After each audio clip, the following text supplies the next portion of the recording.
Bismillahirrahmanirrahim. Assalamualaikum warahmatullahi wabarakatuh. Innal hamdalillah nahmaduhu wa nasta'inuhu wa nastaghfiruh wa na'udzu billahi min syururi anfusina wa min sayyiati a'malina. May yahdihillahu fala mudilla lahu wa may yudlil fala hadiyalah. Asyhadu an la ilaha illallah wahdahu la syarika lah. Wa asyhadu anna Muhammadan abduhu wa rasuluhu la nabiyya wa la rasula ba'dah. Qala Allah Ta'ala fi kitabihil karim, a'udzu billahi minasy syaithanir rajim. Bismillahirrahmanirrahim. Ya ayyuhalladzina amanu taqullaha haqqa tuqatih wa la tamutunna illa wa antum muslimun. Allahumma arhamna bil Qur'an. Hadirin jamaah salat maghrib dan salat isya rahimakumullah. Alhamdulillah, kita bersyukur dan memuji Allah Subhanahu wa taala atas berbagai nikmat yang Allah telah berikan kepada kita. Semoga nikmat yang Allah telah berikan kepada kita mampu untuk mensyukuri nikmat tersebut, yaitu kita berusaha mentaati Allah Subhanahu wa taala sebagai zat yang telah memberikan nikmat kepada kita. Kita masih akan melanjutkan kajian Bani Israel. Malam ini pertemuan yang ke-16. Sepekan yang lalu masih ada yang ingat sampai di mana? Yang lupa ya? Ya? 70 orang. Sepekan yang lalu kita berhenti karena azan Isya, yaitu setelah Allah Subhanahu wa taala memerintahkan kepada Bani Israel untuk bertaubat, ya, bertaubat dengan cara taubat membunuh diri mereka sendiri. Ya, dan ternyata dijelaskan oleh para ulama, cara mereka bertaubat membunuh diri mereka sendiri itu orang-orang yang menyembah anak sapi atau disebut ijil itu dikumpulkan di malam hari. Kemudian Bani Israel yang tidak menyembah anak sapi itu diberi pisau, ya, Bani Israel yang mengikuti perintahnya Nabi Harun untuk tidak menyembah anak sapi ketika Nabi Musa pergi, ya, 40 malam, ya, menerima wahyu, yang tidak mengikuti yang mengikuti perintah Nabi Harun itu diberi pisau. Nah, yang menyembah anak sapi dikumpulkan di malam hari. Kemudian mereka yang tidak menyembah anak sapi itu membunuh, ya, orang-orang yang menyembah anak sapi. Itu cara tobat mereka. Ya, coba lihat, masya Allah, ya, berbeda sekali dengan umat Rasulullah Sallallahu Alaihi Wasallam. Kalau kita disuruh tobat begitu, gimana kira-kira? Habis melakukan dosa besar, terus tobatnya seperti itu.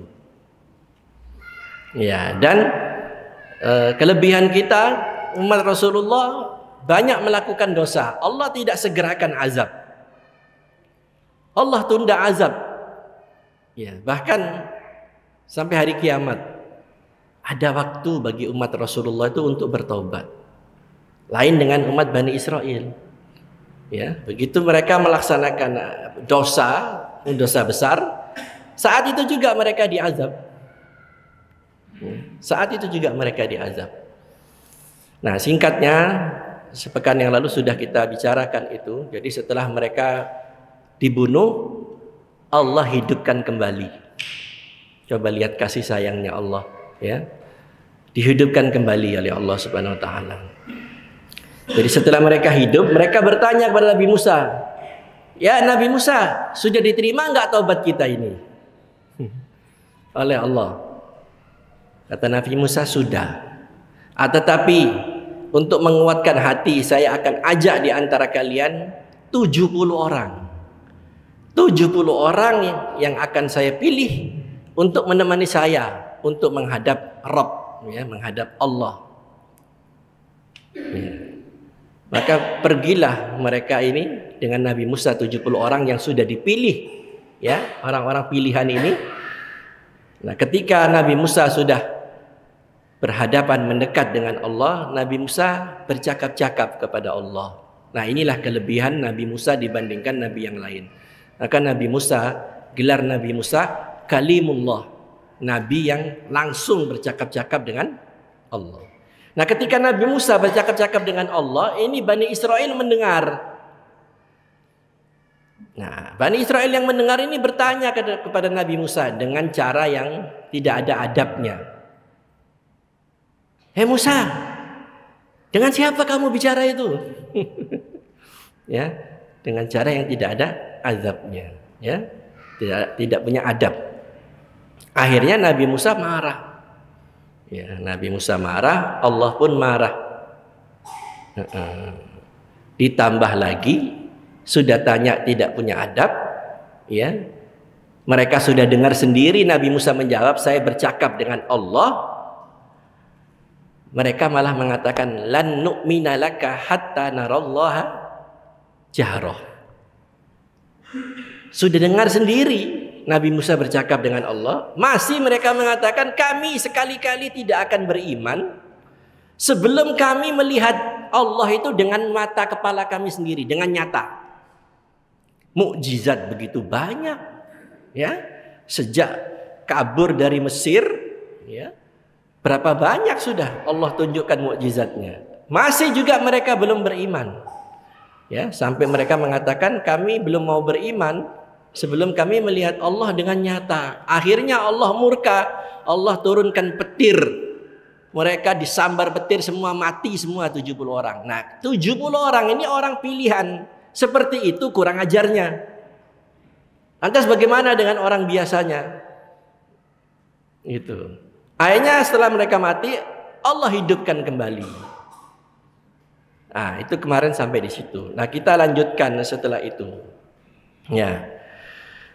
Nah, setelah itu masih di dalam lembah Tih, ya. Lembah Tih tempat mereka tersesat, ya.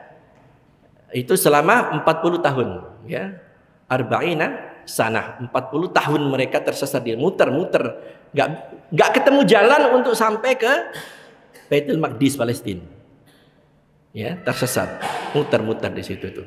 Nah, masih di lembah Tih itu. Kemudian Nabi Musa, ada satu riwayat dijelaskan dalam kitab Qisasul Anbiya, Imam Ibnu Katsir menceritakan setelah peristiwa ini ternyata Nabi Musa ditakdirkan Allah bertemu dengan Nabi siapa?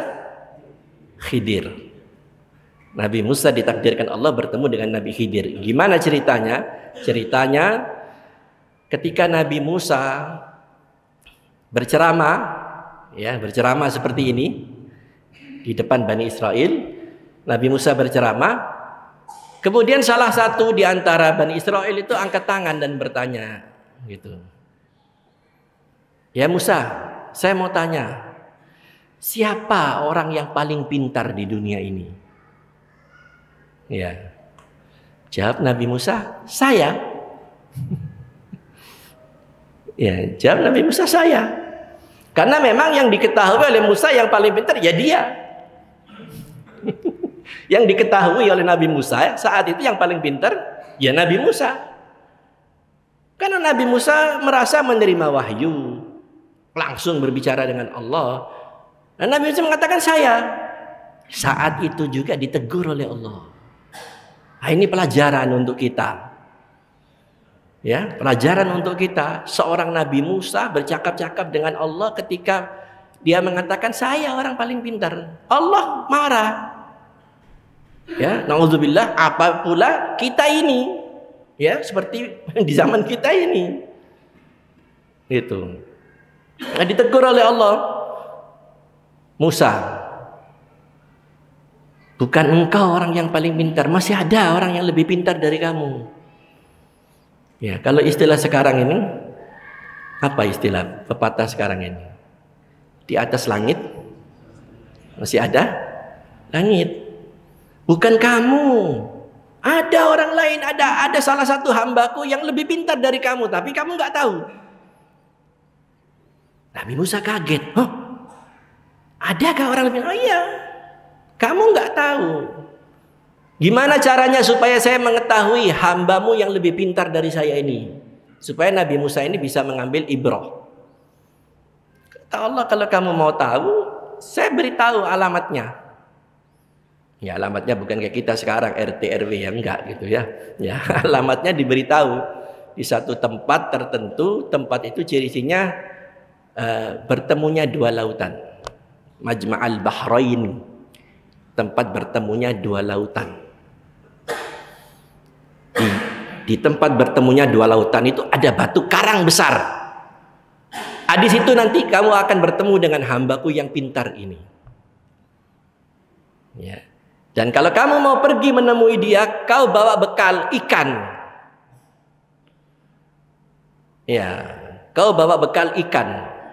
Nah, ikan yang kau bawa ini kalau sudah sampai di tempat itu, kemudian ikan itu hilang, enggak lama hambaku itu muncul. Ternyata benar.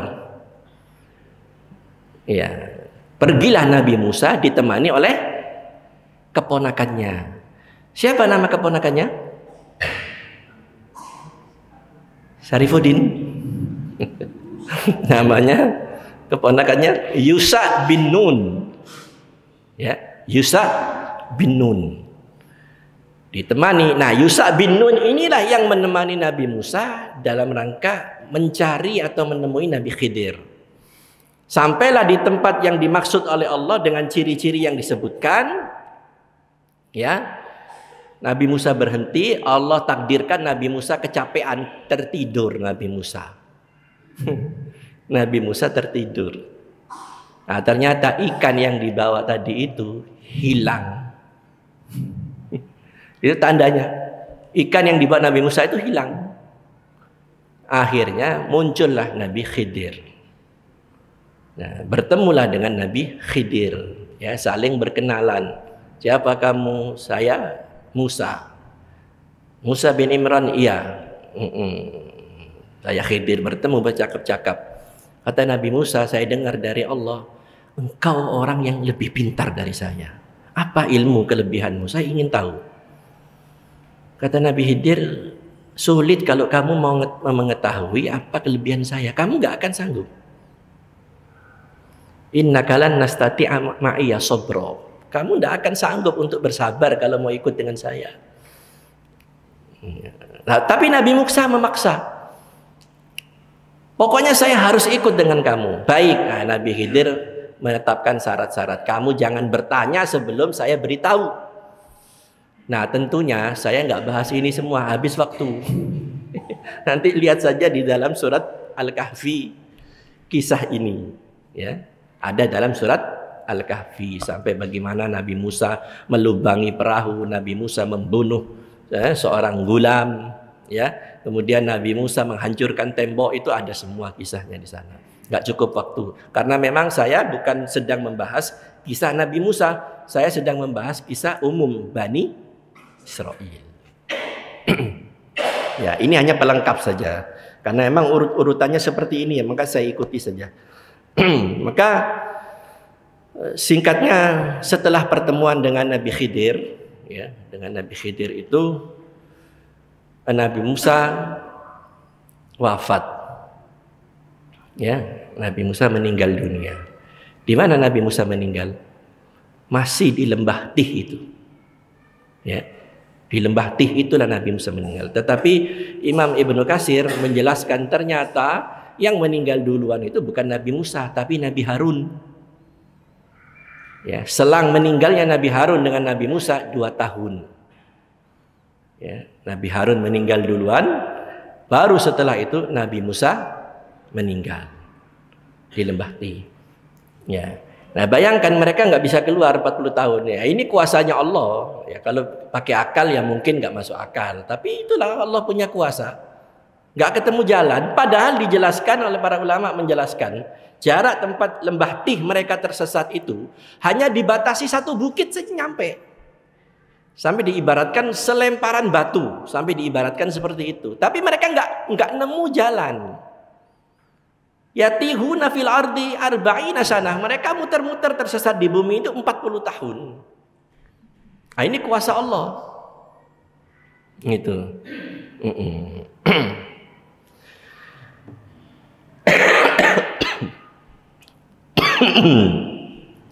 Nah, kemudian ini Nabi Musa wafat. Wafatlah Nabi Musa. Nah, sebentar.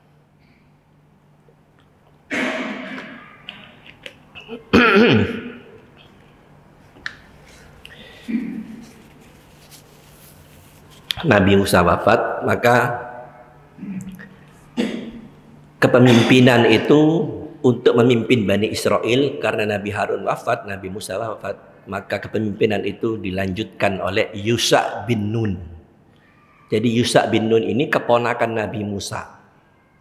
Yusha bin Nun inilah yang menemani Nabi Musa bertemu Nabi Khidir.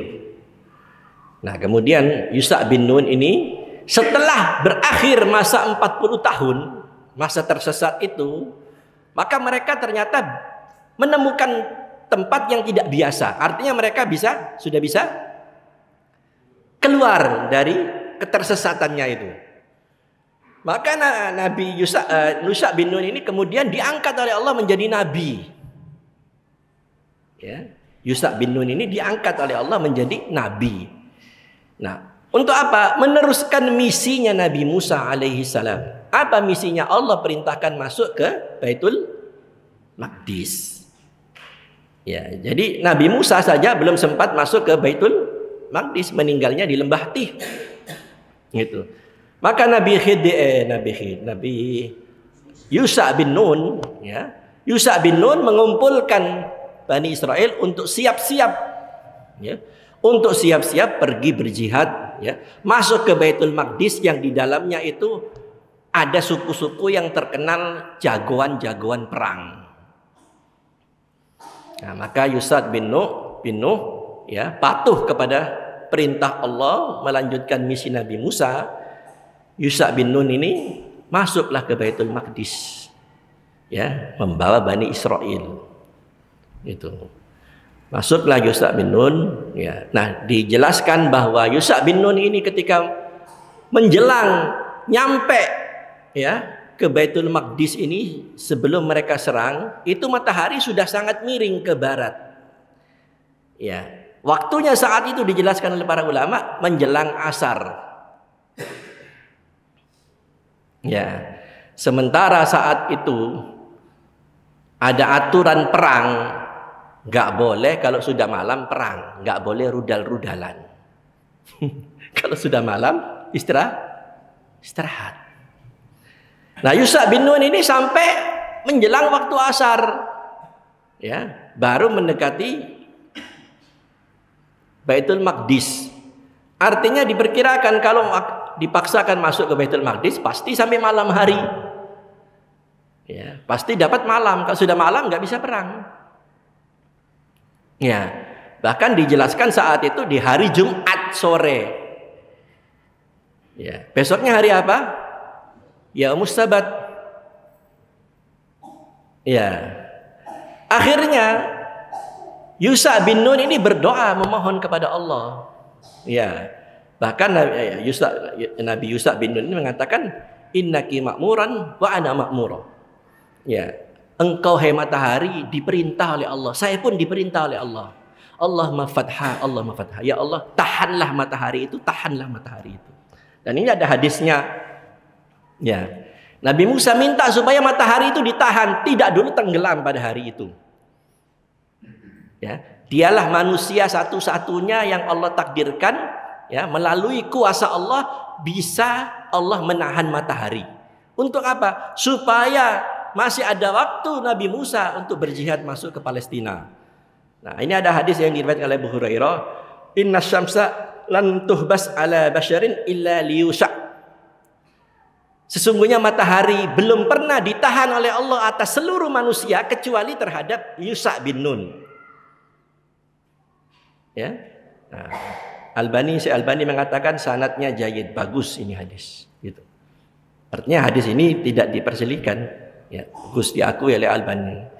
Jadi Rasulullah mengatakan Allah belum pernah menahan matahari kepada satu pun manusia, siapapun dia, kecuali terhadap Yusa bin Nun.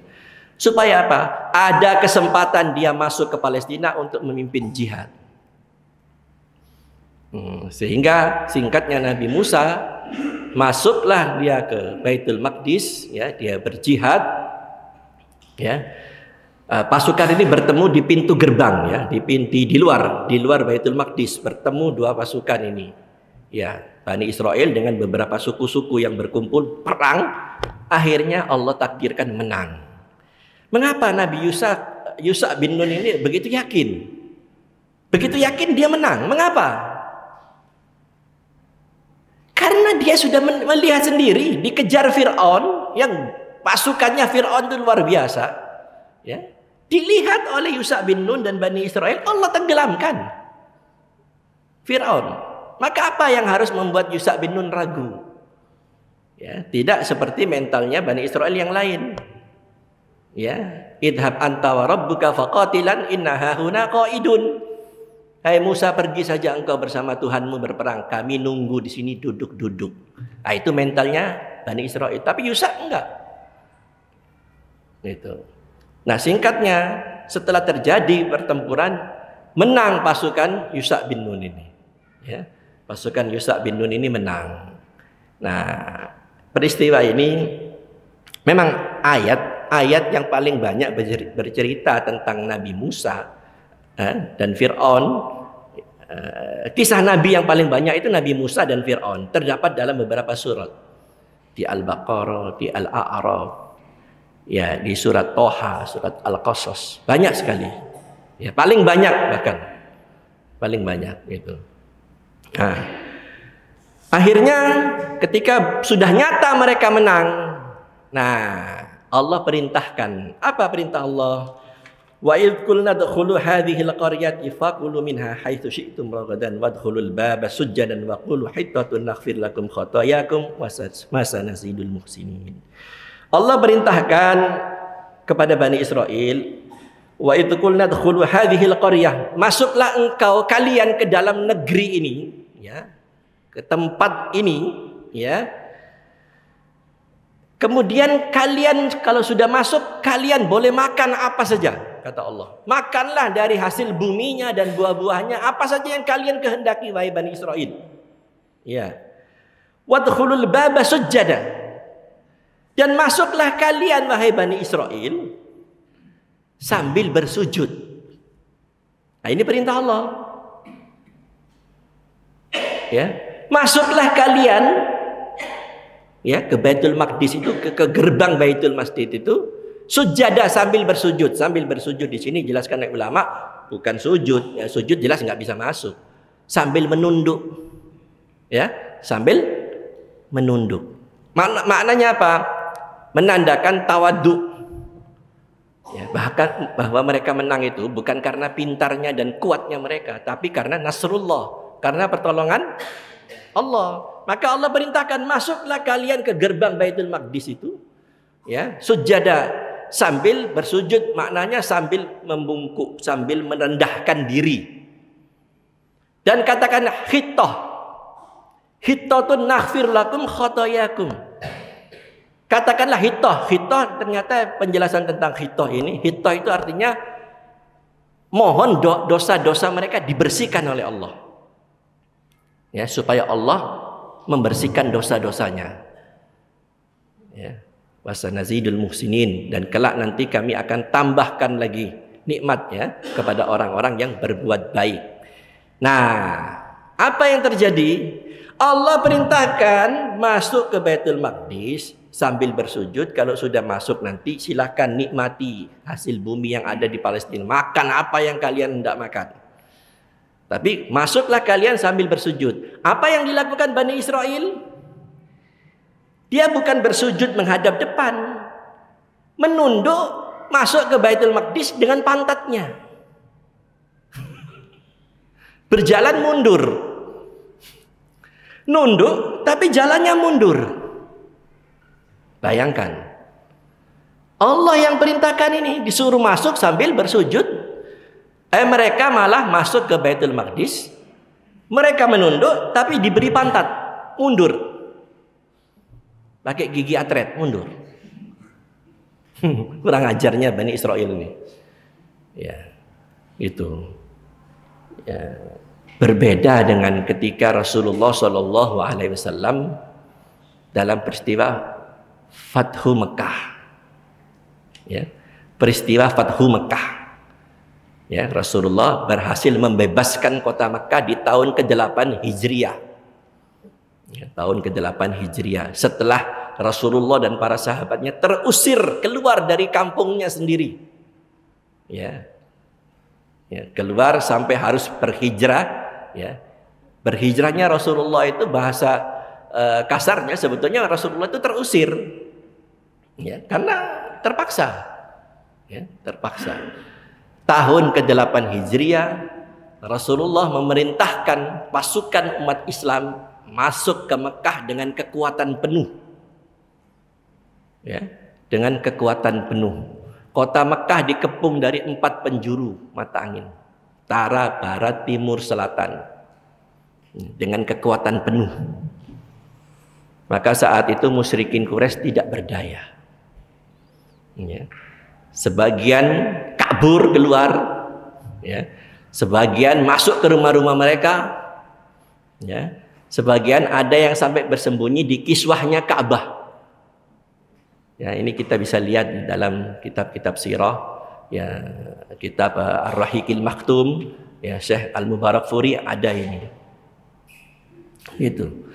Nah, kemudian Rasulullah masuk, ya.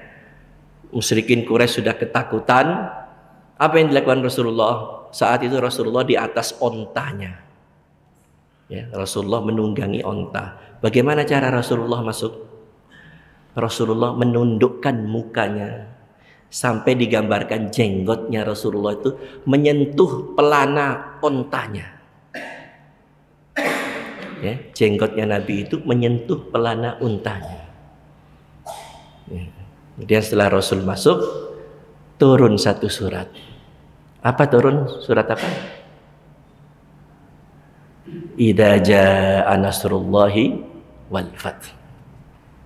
Ya. Idza jaa nasrullahi wal fath. Apabila datang pertolongan Allah dan kemenangan. Wa ra'aitan nasa yadkhuluna fi dinillahi afwaja. Kau akan lihat saat itu nanti manusia akan masuk ke dalam din Allah ini berbondong-bondong. Apa perintahnya? Fasabbih bihamdi rabbika wastaghfir. Ya, maka bertasbihlah kepada Allah, pujilah Allah dan bertakbirlah kepada Allah. Maka Rasulullah sambil menunduk, Jibril membawa surat Al-Fat, Rasulullah bertasbih, bertahmid, ya, dan bertakbir. Jenggotnya menyentuh pelana unta, menunjukkan tawaduknya Nabi kita. Ya, berbeda dengan Bani Israel.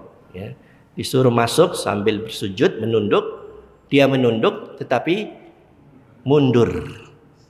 Ya, Allah yang perintah. Fabaddala alladziina dzalamu qalan ghayra alladzi qila lahum. Ya. Mereka berani-beraninya kata Allah merubah, ya, merubah apa yang kami perintah dengan apa yang, ya, tidak pernah kami suruh kepada mereka. Perintah Allah dirubah oleh mereka. Ya, Allah tidak pernah memerintahkan seperti itu, tapi mereka rubah. Ya. Kemudian fa'anzalna 'alal ladzina dzalamu rizqan minas sama'i bima kanu yafsukun. Maka Allah turunkan azab, ya, dari langit, ya, disebabkan kefasikan mereka. Ya, disebabkan oleh kefasikan mereka. Nah, itulah yang terjadi. Akhirnya, ya, mereka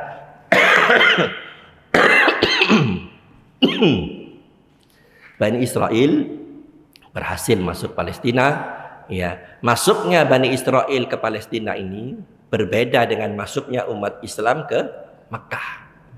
Apa bedanya? Mereka masuk ke Palestina dengan kemurkaan Allah. Sedangkan Rasulullah membawa masuk umatnya dengan keridhaan dari Allah Subhanahu wa taala. Ya. Nah, akhirnya masuklah mereka ya, ke Baitul Maqdis. Nah, kemudian selanjutnya Yusha bin Nun ya, menggantikan posisi Nabi Musa, memimpin ya, Bani Israel ya. Oleh Nabi Yusha bin Nun, Bani Israel ya, dipecah ya, dipecah menjadi 12 suku yang masing-masing punya wilayah. Ini Nabi Yusha bin Nun yang mengatur ini, karena memang suku-suku Bani Israel ada 12. Oleh Nabi Yusha bin Nun diatur agar 12 suku ini nanti punya wilayah sendiri. Ya, punya wilayah sendiri-sendiri 12 suku ini. Ya, diatur oleh Nabi Yusha bin Nun. Nah, akhirnya kalau sekarang ini istilahnya apa? Menempati satu tempat ini. Diatur per kabupaten, mudiriyah.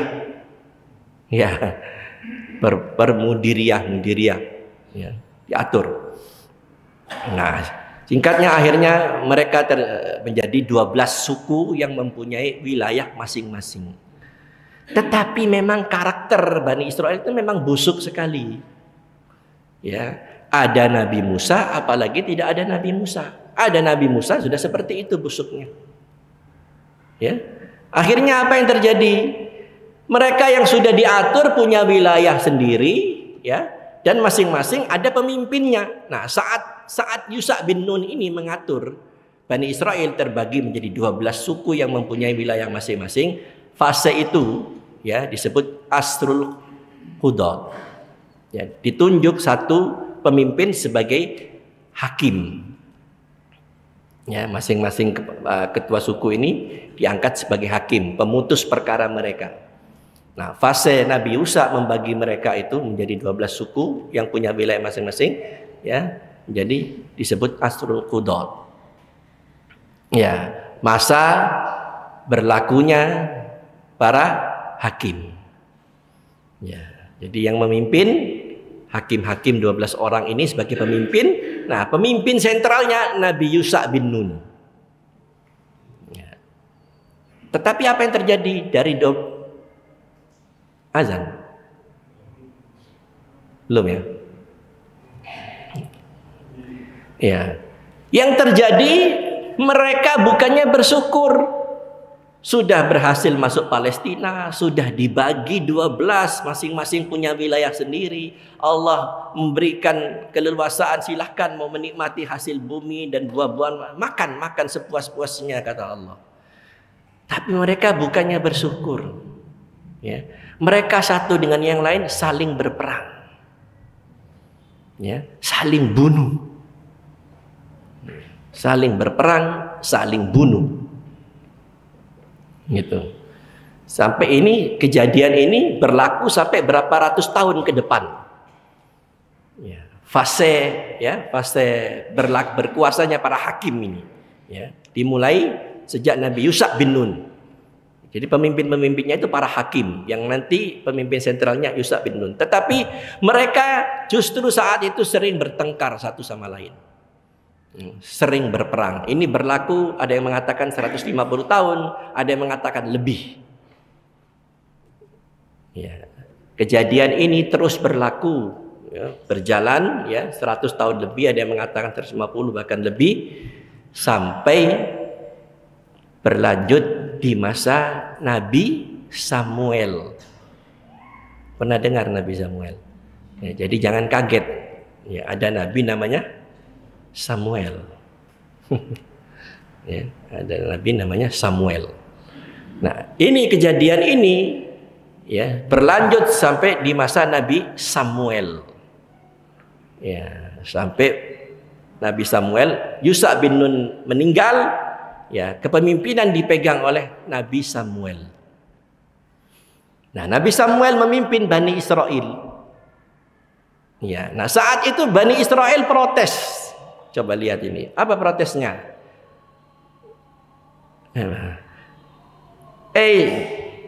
Samuel, kami bosan ini dipimpin oleh para hakim. Kami bosan dipimpin oleh para hakim. Kami mau yang mimpin kami ini seorang raja, bukan lagi hakim. Ya. Kami mau yang memimpin kami ini seorang raja dan petempur. Ya. Nah, maka saat itu disebut Asrul Muluk. Ya, masa kepemimpinan para raja. Nah, masa kepemimpinan para raja. Ya. Sampai ke masa Nabi Daud. Ya, sampai ke masa Nabi Daud. Nah, Nabi Daud, ya, saat itu, ya, Palestina mengalami serangan, ya, orang-orang musuh-musuh dari luar, ya. Maka Nabi Daud, ya, Bani Israel minta dipilihkan seorang panglima perang yang gagah, perkasa. Nah, minta mereka kepada Allah. Ya, melalui Nabi Daud, ya, Allah kabulkan. Untuk apa? Supaya bisa menjaga Baitul Maqdis dari serangan para musuh. Dikabulkan. Akhirnya Allah yang menyuruh, ya, mengangkat seorang panglima perang yang gagah perkasa. Siapa namanya? Talut. Ya, namanya Talut. Nah, Talut ini panglima perang.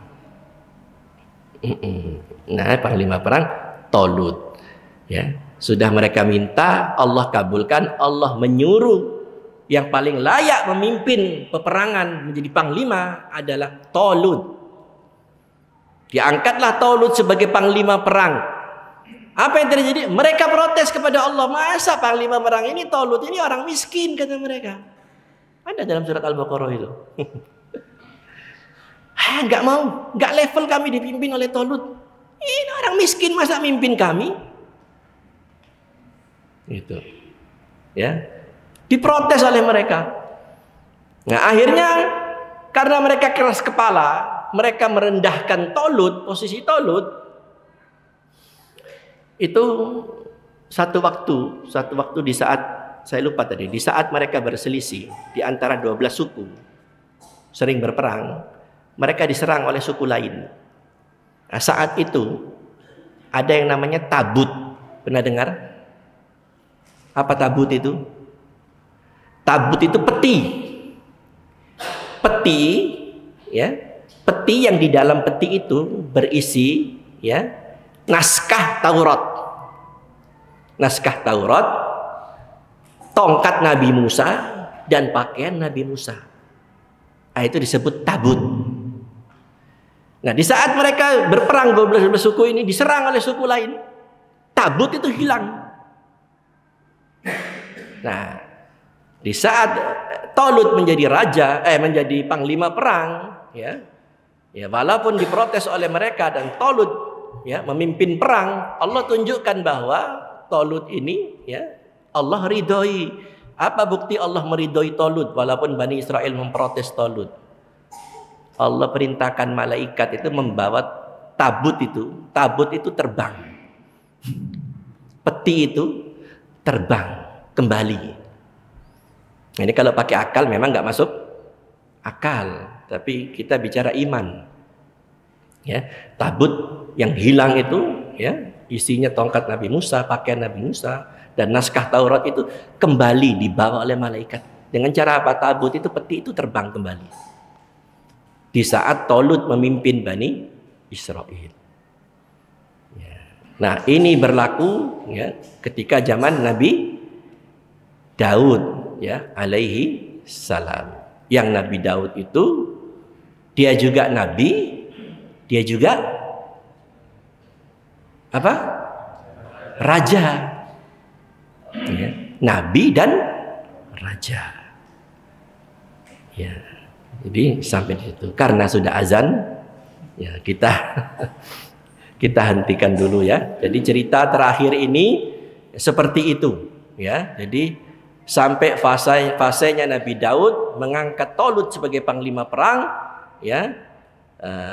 Kemudian nanti ada fase lagi setelah fase Nabi Daud ini, ada fase lagi ya, fase intisor Mamlakatul Bani Israel, fase berpecah belahnya lagi ya, orang-orang Bani Israel lebih dahsyat dari yang awal.